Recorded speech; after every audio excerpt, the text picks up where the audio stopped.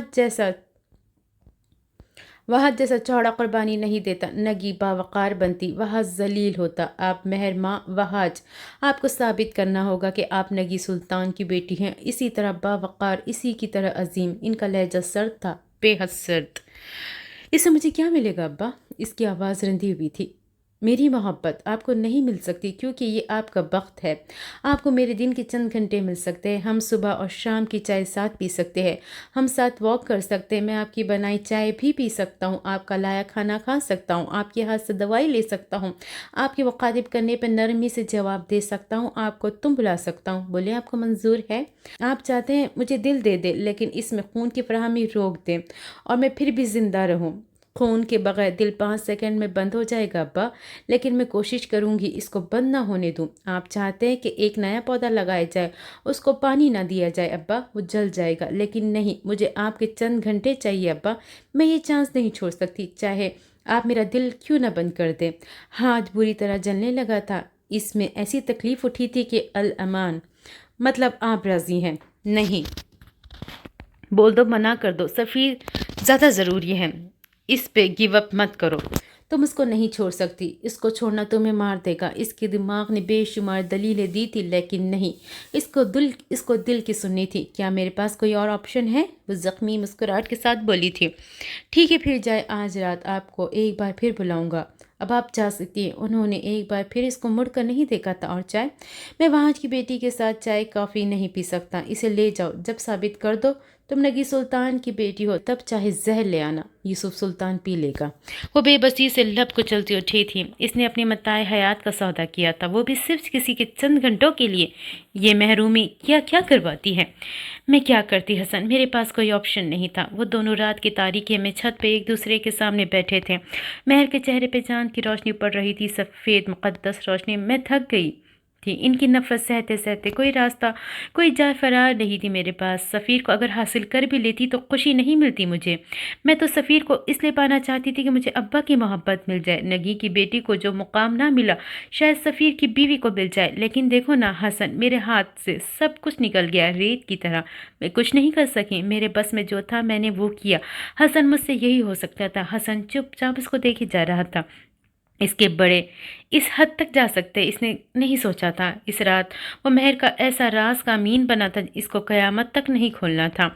بجو، آپ نے جو بھی کیا صحیح یا غلط میں نہیں جانتا، لیکن آپ کو جب بھی میری ضرورت پڑے آپ کے لیے موجود رہوں گا، ہر جگہ ہر وقت۔ مجھے نہیں پتا میں صحیح ہوں یا غلط، لیکن میرے حساب سے محبت سودے بازیوں سے نہیں ملتی، وہ آپ کا بخت ہوتی ہے، ملی تو مل گئی اور نہ ملی تو آپ چاہے اڑیا رگڑے پھانسی کے پھندے پہ چڑھ جائے، وہ آپ کو نہیں ملے گی۔ اس وقت وہ مہر کو کوئی 16 سالہ بچہ نہیں لگا تھا، وہ بالکل میرا سلطان لگا تھا۔ مہر نے سر جھٹکا تھا، یہ ٹین ایجرز کیا سمجھیں گے ہمارے لوگ؟ حسن اٹھ کھڑا ہوا تھا، وہ ابھی اس کے ساتھ اٹھی تھی، اس کا دل ہلکا ہو چکا تھا، اس نے کسی عام ٹین ایجرز کو اپنا رازدار نہیں بنایا تھا، وہ میرا سلطان کا بیٹا تھا، مر جائے گا لیکن قسم نہیں توڑے گا۔ وہ رات گرم اور حبس زدہ تھی۔ ہارون شاہد سلطان منزل سے آ کر سیدھا اپنے کمرے میں گیا تھا اور ابھی تک باہر نہیں آیا تھا۔ 9 بجنے والے تھے جب نوال اس کے کمرے کا دروازہ نوک کرتے اندر داخل ہوئی تھی۔ وہ غالباً فریش ہو رہا تھا، تبھی باتھ روم سے پانی گرنے کی آواز آ رہی تھی۔ تھوڑی دیر بعد جب وہ باہر نکلا تو گھٹنوں سے ذرا نیچے تک آتے باتھ روم میں ملبوس تھا، ماں کو دیکھ کر شرمندہ سا واپس ڈریسنگ روم میں گھس گیا تھا۔ اب باہر آیا تو بھوری شرٹ اور پینٹ پہن رکھی تھی، بال ابھی بھی گیلے تھے، آنکھیں سرخ تھیں۔ آج بھی سارا دن اس خود غرض لڑکی کی وجہ سے خوار رہے ہو نا؟ سنا ہے منگنی کروا لی ہے، ہم لوگوں کو بتانا تو دور بھنک تک نہ پڑنے دی۔ واہ زبردست! وہ سخت غصے میں تھی۔